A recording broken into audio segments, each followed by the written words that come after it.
So like women of color feminisms have been, often like some of the most innovative places of people thinking about that dynamic and like doing something else or trying something else or coming up with like what the reflective practices are that help us even notice when we're replicating stuff that we actually want to get rid of. So that's really fundamental for me in terms of a feminist framework. And also, various kinds of feminist activist frameworks are where I learned to notice that dynamic between the personal and the political, right? The idea that we deeply internalize and are shaped by the structures we live under, and we have to closely examine ourselves and those structures simultaneously, not so we can find out they're only in ourselves or not so we can find out they're only outside, but so that we can look at that back and forth and look at how our social relations are shaped by those structures and be in this kind of endless process of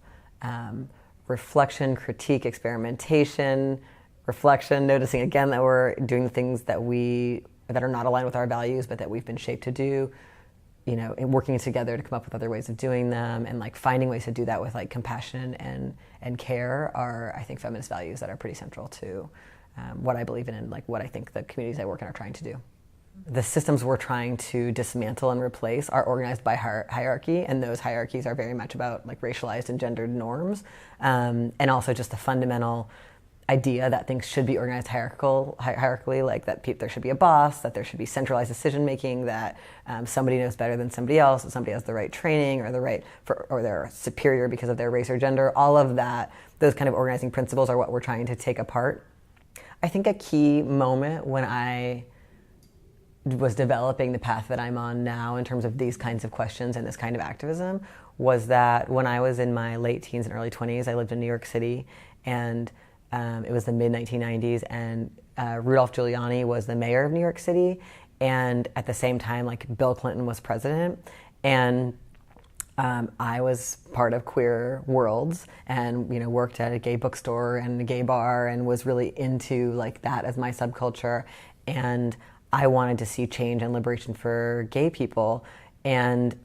I was getting really different messages. I was getting a message in the nightlife I worked in and in the world I worked in with a lot of other working class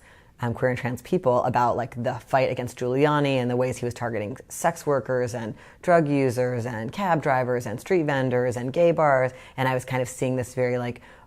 cross-class, multiracial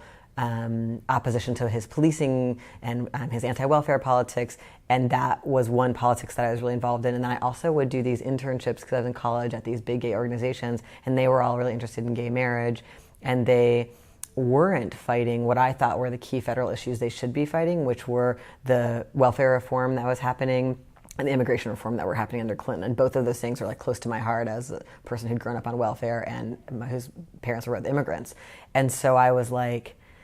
I felt really torn between these two different ideas about what gay politics is. And I came to understand that I wanted to be part of queer and trans politics that was centered in racial and economic justice. I understand the word pinkwashing to talk about when systems or institutions or governments or politicians say that they're like gay friendly or LGBT inclusive in order to cover up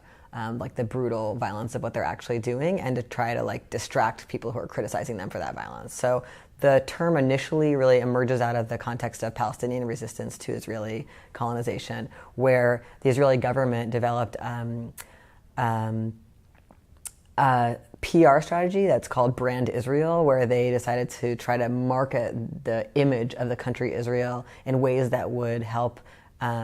distract from the like heavy global critique of Israeli,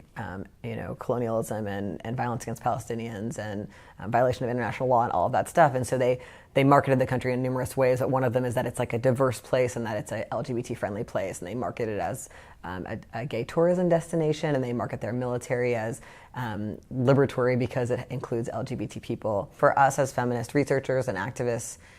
this is a moment where we need to be thinking about how does propaganda work? How do communities build discernment to see through propaganda like this? Like, what does it take in our community media reading practices to build shared skills around noticing propaganda, which really is designed to recruit people who should be allies away from each other, right? So pinkwashing recruits people who think of themselves as progressive, and I think especially straight people who don't want to be homophobic, and it says, oh, I